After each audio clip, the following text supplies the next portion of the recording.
आपने 24 घंटों में एक बार भी 15 मिनट गुरु जी लिए निकाले नहीं निकाले, फिर शिष्य कैसे बने आप?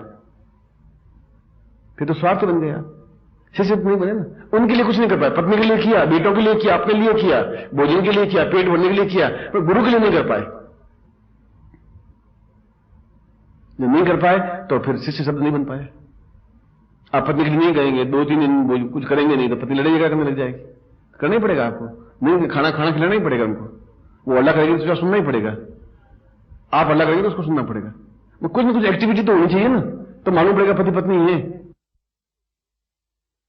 इसलिए जीवन में आत्मसंयम और आपने कितना समय गुरु के लिए निकाला है और क्या किया उस एक्टिविटी में। क्या गुरु के लिए कुछ किया? गुरु का पेट भरने के लिए नहीं, उनके धोती कपड़े के लिए नहीं, उनके कार्यों में हम कितने सहयोगी बने, उनकी एक्टिविटी में कितने सहयोगी बने। और उसके लिए कष्ट तो उठाना ही पड़ेगा, आना ही पड़ेगा। आप आए तो मेरी इतनी बात सुन पाए, नहीं आ पाते तो नहीं आ पाते। और 10 करोड़ ताराओं में चंद्रमा एक ही होता है और 1.5 करोड़ जनता में वो चंद्रमा तो एक ही है ना भाई। तो यहां पर तो चंद्रमा 20 है, 30 है, 35 है, 40 है, बाकी सब तारे हैं, टिमटिमा रहे हैं। तारों को भी नमस्कार है, फिर उनको भी मना नहीं कर रहा। इसलिए जो अपने आप में साधना में रत है वह जीवंत है, व्यक्तित्व शिष्य जीवंत है। उसने एक ही बात कही कि तुम्हारा नाम क्या? कि गुरु जी। तुम्हारे पिताजी का नाम क्या? गुरु जी। तुम्हारी जाति क्या? कि गुरु जी। तुम्हारा गोत्र क्या? कि गुरु जी। गुरुनाथ ने जब गुरु जी ने पूछा गुरुनाथ को कि आपका नाम? कि गुरु। तुम्हारे पिताजी का नाम? कि गुरु। अच्छा, काम क्या करते हैं? कि गुरु सेवा। अच्छा, और आप दूसरा क्या काम करते हैं? गुरु सेवा करते हैं। आपका उद्देश्य क्या है? गुरु सेवा। और आगे कुछ है ही नहीं, जीवन ही पूरा उनके लिए समर्पित है। इसलिए गुरु गुरुनाथ कहलाए, गुरु उनके साथ जुड़ा। उनका मेरा कुछ अपना है ही नहीं, ये शरीर मेरा है ही नहीं, मैंने तो बैंड कर दिया उनको, अपना मन उनको बैंड कर दिया। अब उनकी इच्छा है वो जो कुछ करें। जब मेरा नहीं है, उसमें मेरा हक ही नहीं है, तो मैं काहे के लिए उसमें मतलब अपनी माथाफोड़ी करूं? वो जाने, उनका काम जाने। इतना विश्वास जो गुरु के प्रति आप होगा, तब विश्वास होगा, तब समर्पण होगा, तब साधना हो पाएगी, तब सफलता मिल पाएगी। गोरखनाथ पहले एक ऐसे ऋषि हैं जिन्होंने शिष्य की परिभाषा दी है, शिष्य को पहचाना है। और सबसे बड़ी बात यह है कि शिष्य को इस बात के लिए तैयार किया है कि वह किस प्रकार से अपने शिष्यत्व की पूर्णता प्राप्त करे। क्या नियम है, क्या लक्षण है, क्या तथ्य हैं जिसके माध्यम से वह सही अर्थों में शिष्य बन सके। सबसे पहले तो आवश्यक यह है कि हम सही अर्थों में शिष्य बने, और जब हम शिष्य बनेंगे तो हम साधना में प्रवृत्त हो सकेंगे। जब हम शिष्य बन सकेंगे तो गुरु के चरणों में बैठ सकेंगे। जब हम शिष्य हो सकेंगे तो हम सही अर्थों में अग्रसर हो सकेंगे। जब हम शिष्य बन सकेंगे तो हम जीवन में उन्नति के सोपान पर चढ़ सकेंगे। और इसका विवेचन जितनी सूक्ष्मता से गोरखनाथ ने किया है, उतना अन्य ऋषियों ने नहीं किया है। गोरखनाथ ने कहा है कि शिष्य के अंदर 2 मूलभूत प्रवृत्तियां हैं, एक अहंकार की, झूठ की, छल की, और दूसरों से प्रभावित होने की, गुरु से झूठ बोलने की, छल करने की, और अपना स्वार्थ पूरा करने की। यह अपने आप में शिष्यत्व है ही नहीं, या शिष्य शब्द ही नहीं है। यह तो अदम प्राणी के लक्षण है, वह चाहे अपने आप को शिष्य कहे या अपने आप को मनुष्य कहे या कुछ कहे। दूसरा व्यक्तित्व ऐसा होता है जो ये निश्चय कर लेता है कि मुझे इस साधारण मनुष्य जीवन को व्यतीत नहीं करना है। मुझे अगर जीवन व्यतीत करना है तो उन्नति के शिखर पर पहुंचना है और सही अर्थों में मनुष्य बनना है, सही अर्थों में पूर्णता प्राप्त करनी है, सही अर्थों में सिद्धता प्राप्त करनी है। और यह सिद्धि जब तक प्राप्त नहीं होती तब तक मेरा चोला, मेरा शरीर अपने आप में एक नाशवान है। आज है, कल समाप्त हो जाएगा और उसके बाद भी मेरा नाम लेने वाला कोई रहेगा नहीं, क्योंकि नाम चिल्लाने से, चीखने से अपना नाम अमर नहीं हो पाता है। नाम अमर हो पाता है उसके कार्यों से, उसके ज्ञान से, उसकी चेतना से, उसकी विद्वत्ता से और सबसे बढ़कर उसमें शिष्यता के पूर्ण लक्षणों से। आगे चलकर उन्होंने कहा है कि शिष्य के 11 लक्षण होते हैं और दृढ़ता से इन लक्षणों को वह अपने जीवन में उतार ले तो सही अर्थों में बहुत ऊंचाई पर उठ जाता है और वहां साधनाएं उसके सामने हाथ बांधे खड़ी रहती हैं। फिर ऐसा नहीं हो सकता कि वह साधना करे और सफलता नहीं मिले, फिर ऐसा नहीं हो सकता कि वह आगे बढ़े और विजय उसके गले में जयमाला नहीं डाले, और फिर ऐसा नहीं हो सकता कि वह जीवन में कहीं किसी भी क्षेत्र में असफलता प्राप्त करे। ये 12 लक्षण हैं। नंबर 1, वह अपने जीवन में क्रोध और छल, झूठ और गुरु के साथ धोखा, और अपने जीवन को 2 तरीके से व्यतीत करने की क्रिया, गुरु के सामने कुछ और तरीके से प्रस्तुत हो और बाह्य जीवन में कुछ और तरीके से हो। ये 5 विकार उसके जीवन के पतन के ही लक्षण हैं। वह चाहे कितना ही प्रयत्न करे, जीवन में उन्नति की ओर अग्रसर नहीं हो सकता। सबसे पहली आवश्यकता यही है कि वह अपने डुप्लीकेट लाइफ या 2 तरह के जीवन को एक प्रकार का जीवन बनाए, या तो बुरा शिष्य बन जाए या फिर सही शिष्य बन जाए। और जिस प्रकार से कमल के ऊपर कोई पानी की बूंद नहीं ठहरती, चाहे हजारों बूंदें उसके ऊपर गिरा दी जाएं, चाहे वर्षा हो जाए, मगर कमल अपने आप में उसके ऊपर किसी प्रकार के पानी का असर नहीं पड़ता। ठीक से उसी प्रकार से होना चाहिए कि उसके ऊपर किसी अन्य व्यक्ति का प्रभाव नहीं पड़े, चाहे उसके ऊपर कितने ही उसको बरगला दे, कितना ही उसको समझा दे, कितने ही उसको सिखा दे, कितने ही उसको अड़चने डाल दे, कितनी उसके ऊपर बाधाएं पैदा हो जाएं, मगर वह निर्लिप्त और निर्विकार रहता है। शिष्य का दूसरा लक्षण यह है कि वह अपने आप को पूर्णता के साथ गुरु के चरणों में समर्पित कर दे। एक बार देख ले कि इस समुद्र में मैंने छलांग लगाई है, या तो मैं डूब जाऊंगा या इस जीवन को पार कर लूंगा, या तो एक कल्प वृक्ष के समान बन जाऊंगा जहां हजारों लाखों लोगों का कल्याण कर सकूंगा, या मैं सामान्य बबूल का पेड़ बनकर के रह जाऊंगा, या तो मैं हिमालय से निकलने वाली गंगोत्री बन जाऊंगा जहां लाखों लोग स्नान करके अपने आप को पवित्र हो सकेंगे, या फिर गंदा नाला बन जाऊंगा। दोनों में से एक स्थिति उसको पकड़नी ही पड़ेगी, और एक स्थिति पकड़ने के लिए उसको उस जगह पहुंचना ही पड़ेगा जहां अपनी डुप्लीकेट लाइफ को वह छोड़ सके, और मन से छोड़ सके, विचारों से छोड़ सके, अपनी भावनाओं से छोड़ सके।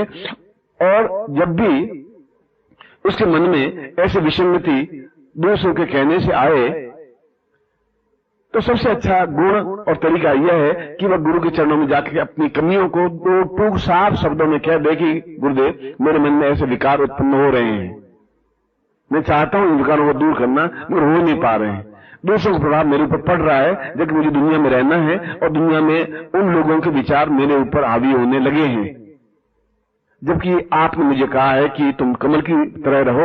मगर कमल की तरह रहने पर भी मेरे ऊपर कुछ ऐसी स्थितियां बनती जा रही हैं कि मैं चाहती हूं भी कमल पत्रवत नहीं बन पाता। और जो ही आपने गुरु को कहा तो ही आप अपने आप में शुद्ध हो गए, और उसके बाद से वापस नए तरीके से कमल पत्रवत बनने की क्रिया प्रारंभ होनी चाहिए। तीसरा, आप जब गुरु से जुड़े हैं तो फिर जुड़े रहें, तन से, मन से और पूर्ण समर्पण से। तब फिर आपके सामने दूसरा कोई तथ्य नहीं है, गुरु है, केवल एक गुरु है। अपने जीवन की बुराइयों को भी उनके सामने प्रस्तुत करे और अपने कार्यों से भी उनके मन में विश्वास पैदा करे।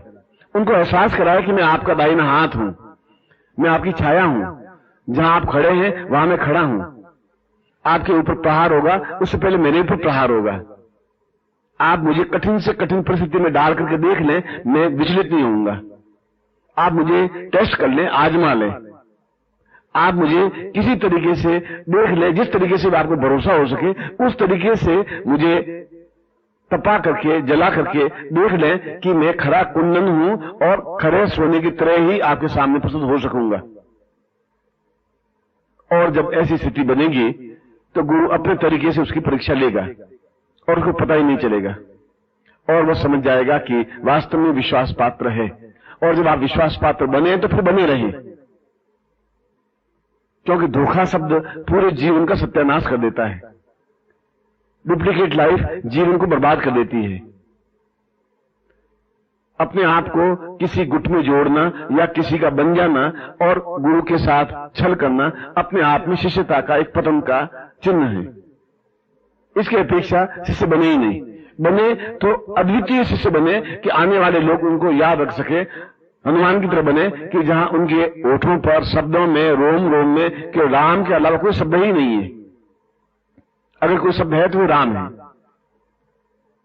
गोरखनाथ ने चौथी बात कही कि शिष्य ऐसा होना चाहिए जो हर क्षण गुरु का चिंतन करता रहे। वह देखता रहे कि कहीं गुरु पर प्रहार तो होने की क्रिया नहीं हो रही है, कहीं गुरु को भ्रम में डालने की क्रिया तो नहीं हो रही है, क्योंकि गुरु तो सरल चित्त होता है, बहुत सीधा साधा होता है। उसके मन में छल कपट, झूठ, द्वेष, अहंकार होता ही नहीं। मगर आप जब उनकी छाया बनकर खड़े हैं तब बराबर सतर्क रहें कि कहीं गुरु को नुकसान नहीं पहुंचे, कहीं गुरु से छल नहीं हो जाए, कहीं गुरु के द्वारा या गुरु को कोई नुकसान नहीं पहुंचा दे, या गुरु को कोई गलत जगह हस्ताक्षर नहीं करवा दे, गुरु को किसी मामले में उलझा नहीं दे, गुरु के पीछे कोई षड्यंत्र नहीं हो जाए, गुरु को पता ही नहीं चले, अचानक उनके साथ धोखा नहीं हो जाए। यह आवश्यक शिष्य का लक्षण है, क्योंकि वो उस जगह खड़ा है जहां एक तरफ संसार है, एक तरफ गुरु है, वह बीच में खड़ा है। वह बीच में खड़ा है इसलिए उन झंझावातों को भी समझता है और उन झंझावातों से गुरुदेव को बचाना भी है। तभी शिष्य का सही कर्तव्य है, धर्म है, और उस धर्म और कर्तव्य का पालन कर सकेगा। और इस धर्म और कर्तव्य को पालन करने के लिए यह जरूरी है कि वह उन बाहरी हवाओं को खुली आंखों से और खुले कानों से सुने और अपने मन में रखे और रख करके गुरु के सामने कहे, गुरुदेव ऐसा होने वाला है, आप सावधान रहें, क्योंकि आप अत्यंत सरल चित्त हैं और किसी समय आपको नुकसान पहुंच सकता है। यह उसकी शिष्यता की अपने आप में श्रेष्ठता है, अद्वितीयता है। पांचवां, गोरखनाथ ने कहा है कि शिष्य किसी हालत में क्रोध नहीं करे। यह स्वाभाविक है कि क्रोध एक मनुष्य के जीवन का एक अंग है, आता है, मगर एक जगह ऐसी होती है जहां सिर ही झुकता है, वहां पर क्रोध आता ही नहीं है। जब एक बार किसी को गुरु मान लिया तो मान लिया, जहां एक बार से झुका दिया तो झुका दिया, जहां एक बार सिजदा कर दिया तो कर दिया। फिर वह अच्छा है बुरा है, हमने एक बार जिसकी बांह पकड़ ली पकड़ ली। उनके सामने क्रोध करना या हमारी गलती हो भी और गुरुदेव क्रोध कर ले तब भी उस समय शांत रह करके जब वापस गुरु शांत हो तो उनके सामने हाथ जोड़ के निवेदन करे, गुरुदेव आप क्रोधित तो हुए परंतु मेरी तो कोई गलती थी नहीं, वास्तविक तथ्य ये था, आप क्रोधित हो गए क्योंकि शायद आपके मन में कोई भ्रम रहा होगा या आपको किसी ने कुछ कहा होगा जिससे आपके मन में विकार पैदा हुआ होगा, या आप किसी शब्दों के माध्यम से खिलवाड़ कर चुके होंगे, या किसी ने आपके कानों में कुछ और बात कही होगी। वास्तविकता यह है, आप परीक्षा कर लें, आप देख लें, और यदि मेरी गलती है तो आप मुझे जो भी सजा दे उस सजा को मैं स्वीकार करने को तैयार हूं, क्योंकि मुझे शिष्यता पात्रता प्राप्त करनी है। इसलिए क्रोध शिष्य किसी भी हालत में गुरु के सामने करे ही नहीं, चाहे गुरु गलती भी करके क्रोध कर ले और झूठा उसके ऊपर दोषारोपण कर भी ले, परंतु उस समय आमने सामने क्रोध करने की अपेक्षा तुरंत 5 या 10 या 15 या 20 मिनट बाद उनके सामने खड़ा होकर के कहे, गुरुदेव वास्तविकता ये है, अब आप खुद देख लें, समझदार हैं, विवेकवान हैं, मैं आप इसके अलावा कुछ नहीं कह सकता। ये शिष्य का धर्म है, कर्तव्य है, श्रेष्ठता है, उच्चता है, दिव्यता है और विश्वास जमाने की क्रिया है। शिष्य का छठा गुण या धर्म या कर्तव्य गोरखनाथ ने यह बताया है कि निरंतर अपने जीवन की बागडोर पूरी तरह से गुरु के हाथों में सौंप देनी चाहिए कि गुरुदेव ये मेरे जीवन की बागडोर है और मेरा लक्ष्य जीवन में उस जगह पहुंचना है जहां आने वाली 100 साल और आने वाले 200 साल मुझे याद रख सकें, मेरे कार्यों से, मेरे विचारों से, मेरी भावनाओं से। मैं क्या करूं?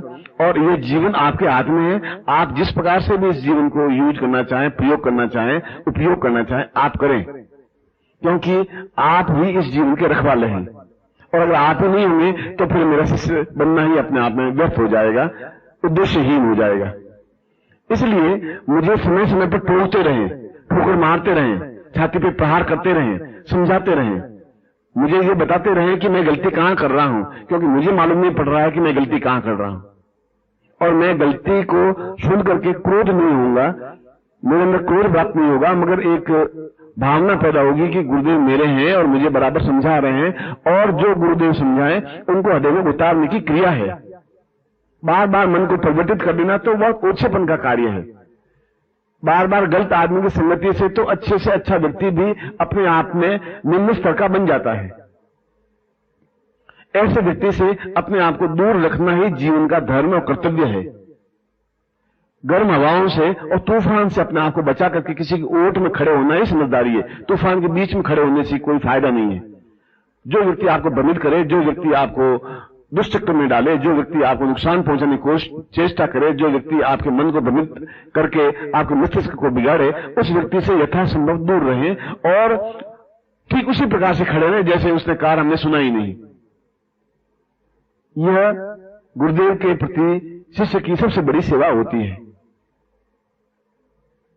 गोरखनाथ ने शिष्य के 7वें चरण को स्पष्ट करते हुए कहा है कि शिष्य वह होता है जो गुरु से बराबर प्राप्त करता रहता है, उनके विचार, उनकी भावनाएं, उनके कार्य, उनके चिंतन, उनकी पद्धति।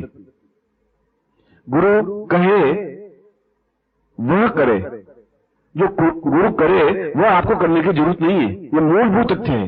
गुरु क्या कर रहा है और क्यों कर रहा है वो हम नहीं समझ पाएंगे। गुरु क्या कह रहा है हमें उसका पालन करना है।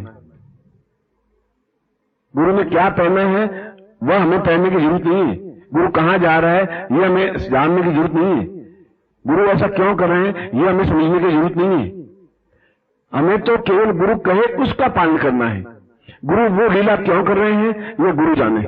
हो सकता है कोई विशेष क्रिया हो सकता है उनका कोई विशेष अभिप्राय हो सकता है किसी और शिष्य को समझाने की क्रिया हो। इसलिए जो गुरु करे वह नहीं करे, अपितु जो गुरु कहे वह करे। जो उसने कह दिया, गुरु ने कह दिया, उसको ब्रह्म वाक्य समझ लिया और उसका पालन करना ही अपने आप में जीवन का ध्येय और लक्ष्य होना ही चाहिए। और करके दिखा दे ठीक समय पर। तुम्हें 5 मिनट में काम करना है, 5 मिनट में काम करके दिखा दे। 2 घंटे में काम करना है, 2 घंटे में काम करके दिखा दे। शिष्य का 8वां लक्षण समझाते हुए गोरखनाथ ने कहा कि शिष्य वह होता है जो अपने आंखों में गुरु की तस्वीर को बसाए रखता है, अपने कानों में गुरु की आवाज को बसाए रखता है। जब भी मन भ्रमित हो तो गुरु का प्रवचन सुनना शुरू कर दे, कोई कैसेट सुनना शुरू कर दे, कोई वाक्य बनना सुनना शुरू कर दे, जिससे कि मन के अंदर का जो मैल है वो अपने आप में साफ हो जाएगा। जब भी मन में एक गलत भावना आए तब उस कैसेट को बजा करके या उस वाक्य को बजा करके सुनने की क्रिया प्रारंभ कर दे। जब भी कोई आपके मन पर, चित्त पर हावी होने की कोशिश करे या दूसरे शब्दों का प्रभाव आपके चित्त पर पड़े तो तुरंत आप उस आवाज को, जो गुरु की आवाज है, उसको बजा करके सुनना प्रारंभ करें और उससे वह दूसरी जो आवाज आपके चित्त पर अंकित होने लगी है वह धुल जाएगी। आप वापस निर्मल बन जाएंगे और जब निर्मल बन जाएंगे तो आपको अत्यंत सुकून मिलेगा, सुख मिलेगा। एक शांति मिलेगी और मन में एक निर्लिप्तता प्राप्त होगी, एक श्रेष्ठता प्राप्त होगी, एक दिव्यता प्राप्त होगी। ये एहसास होगा कि मैं बिल्कुल पूर्ण रूप से शुद्ध, परिष्कृत और चैतन्य हूं। यह श्रेष्ठतम क्रिया है जिस तरीके से आप अपने आप को इन बाहरी तूफानों और बवंडरों से बचाए रख सकते हैं, और यह जरूरी है। गोरखनाथ ने शिष्य के नवे धर्म को बताते हुए कहा है कि यदि हम सही अर्थों में शिष्य बन जाते हैं तो फिर उन्हें किसी प्रकार की साधना करने की जरूरत ही नहीं होती। यदि सही अर्थों में हम अपने आंसुओं से गुरु के चरणों को धो लेते हैं तो फिर हमें किसी गंगा में स्नान करने की जरूरत नहीं होती। यदि सही अर्थों में हमारी आंखों में गुरु बसे हुए हैं तो फिर हमें उन आंखों में किसी और देवताओं को डालने की जरूरत आवश्यकता होती ही नहीं। यदि हमारे कानों में गुरुदेव के शब्द हैं तो अन्य किसी मंत्र को कानों में डालने की किसी प्रकार की आवश्यकता अनुभव होती ही नहीं। और हमारे ओठों पर अगर गुरुदेव का नाम है तो किसी मंत्र की हमें आवश्यकता है ही नहीं, क्योंकि गुरु का अर्थ ही साधना, तपस्या, सेवा, पूर्णता, सफलता और उच्चता प्राप्त करना है। जब उनका नाम हमारे ओठों पर है, जब उनका शब्द हमारे कानों में है, जब उनके विचार हमारे मस्तिष्क में है, तो फिर कौन सी साधना है, कौन सा मंत्र है, कौन सी चेतना है जिसे हम करें। हम तो ये जानते हैं कि गुरु हमारी जाति है, गुरु हमारा गोत्र, गुरु मेरा सब कुछ है। गुरुनाथ ने 10वां लक्षण बताते हुए कहा है कि श्रेष्ठ शिष्य ही अपने आप में जीवन की श्रेष्ठतम अवस्था में पहुंच सकता है, उस जगह पर भी जहां गुरु नहीं पहुंच पाया है। गुरु से भी आगे बढ़ सकता है यदि वह इस रास्ते का अवलंबन करता है, इस रास्ते का सहारा लेता है जो गुरु आपको कहता है। एक बार इस खेल को करके तो देखें, एक बार इस विचार करके तो देखें कि हम गुरु के अलावा हमारे चिंतन कुछ होगा ही नहीं। हम पूर्ण रूप से समर्पित हैं, एक एक रोम उनके प्रति समर्पित हैं, एक एक शब्द उनके प्रति समर्पित हैं। बाहरी हवाएं, बाहरी तूफान, बाहरी डवंडर, बाहरी भ्रम और बाहरी चित्त की दुरावस्था हमारे अंदर व्याप्त हो ही नहीं सकती। जब एक बार व्याप्त नहीं होगी तो फिर जीवन भर व्याप्त नहीं होगी, और ऐसा होने पर सही अर्थों में वह गुरु से भी आगे बढ़ जाता है और गुरु की आंखों में एक संतोष उपज जाता है। एक व्यक्ति, एक शिष्य ऐसा है जिस पर मैं पूरा पूरा पूरा भरोसा कर सकता हूं, और जब ऐसा हो जाता है तो सारी साधनाएं सिमट करके अपने आप उसके अंदर समाहित हो जाती हैं और समाहित होती ही हैं। ऐसे लाखों साधनाएं कब कर पाएंगे? कर ही नहीं सकते इस जीवन में।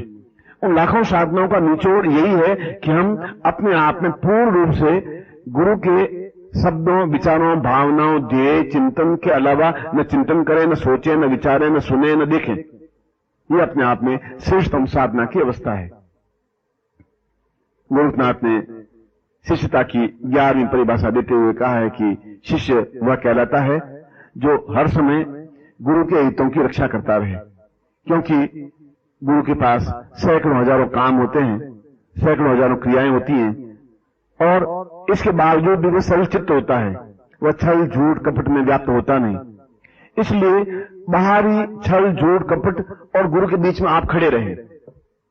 आप खड़े रहें और आप बताएं गुरुदेव ये यहां गलती हो रही है, ऐसी गड़बड़ हो रही है, आप यहां आपको सतर्क होना उचित है। यद्यपि मेरा करना उचित नहीं है, मगर मैं ऐसा समझ रहा हूं। आप अपने विवेक से उनको सावधान कर सकते हैं।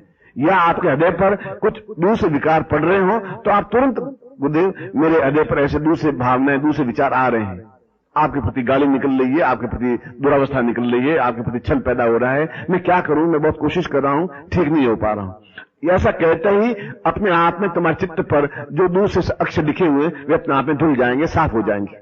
और यह साधक की श्रेष्ठतम अवस्था होती है, जीवन की पूर्णता की श्रेष्ठतम अवस्था होती है। और 12वां और अंतिम उद्देश्य शिष्य का बताते हुए गोरखनाथ ने कहा है कि जीवन में सब कुछ बनना संभव है। धनवान, यशवान, पुत्रवान, पत्नीवान, ऐश्वर्यवान, लक्ष्मीवान, पर सबसे कठिन शिष्य बनना है, क्योंकि वह पूरे ब्रह्मांड को अपनी मुट्ठी में दबा लेने की क्रिया कर सकता है। जो शिष्य है उसके हाथ में पूरे ब्रह्मांड है। जो शिष्य है वह पूरे ब्रह्मांड में विचरण कर सकता है। शिष्य है वह पूरे ब्रह्मांड को देख सकता है। शिष्य है वह अपने आप में पूर्ण ब्रह्म बन सकता है। शिष्य है वह अपने आप में पूर्ण मदा को चरितार्थ कर सकता है। शिष्य है वह अपने आप में जीवन की सर्वोच्च स्थिति तक पहुंच सकता है। शिष्य है तो हजारों हजारों वर्षों तक जीवित रह सकता है। और इसके लिए आवश्यक है कि 12 नियमों का बराबर नित्य उसी ढंग से पाठ करें, जैसे हम कोई गीता का पाठ करें या रामायण का पाठ करें या महाभारत का पाठ करें या हम किसी ग्रंथ का पाठ कर रहे हैं। इन 12 तथ्यों का बराबर चिंतन करता रहे, देखिए कि 12 इन तथ्यों में से कौन सा तथ्य ऐसा है जहां मेरी न्यूनता आ गई है। और न्यूनता को दूर करने के लिए जरूरी है कि आप उस न्यूनता को गुरुदेव के सामने रखें, जिससे कि वह अपने कृपा से, अपनी तपस्या से आपके हृदय पर अंकित उस धूल को झाड़ सके। आप नहीं झाड़ सकेंगे, क्योंकि आप झाड़ते तो वो समस्या आपके हृदय पर, वो कुदृष्टि, वह कुछ सेवा आपके हृदय पर अंकित होती ही नहीं, आप नहीं झाड़ पाए। इसलिए गुरुदेव का यह कार्य है कि आपने कहा, गुरुदेव ने अपनी उस कृपा से, अपनी वाणी से, उस तपस्या के अंश से उसको झाड़ दिया। यदि वास्तव में ये 12 लक्षण हम जीवन में उतार देते हैं तो वह सही अर्थों में ब्रह्म बन जाता है, वह सही अर्थों में परात्पर बन जाता है, वह सही अर्थों में तत्वमसी बन जाता है, वह ये सही अर्थों में साधना की पूर्णता की अवस्था तक पहुंच जाता है, वह सही अर्थों में गुरु से भी आगे बढ़ करके पूर्णता और श्रेष्ठता को प्राप्त कर लेता है, और वह सही अवस्था में और सही रूप में संसार की सारी निधियों को अपने अंक में समेट लेता है, और वह सही अर्थों में गुरुमय बन जाता है। और गुरुमय बनना ही जीवन की श्रेष्ठता है, पूर्णता है, अद्वितीयता है और जीवन की सर्वोच्च अवस्था है, जिसे ईशावास्य उपनिषद में कहा है, पूर्णमदः पूर्णमिदं पूर्णात् पूर्णमुच्यते पूर्णस्य पूर्णमादाय पूर्णमेवावशिष्यते। ये सारा का सारा श्लोक इन 12 सूत्रों में अंकित है, और ये जिसने इस 12 सूत्रों को नित्य सुना, अपने जीवन में उतारा, वह सही अर्थों में अपने आप में पूर्णता को प्राप्त किया। और आप पूर्णता को प्राप्त करें, ये आपके जीवन का उद्देश्य, आपके जीवन का धर्म, आपके जीवन का लक्ष्य, आपके जीवन की पूर्णता, आपके जीवन की श्रेष्ठता है। ऐसा ही मैं आपको आशीर्वाद दे रहा हूं।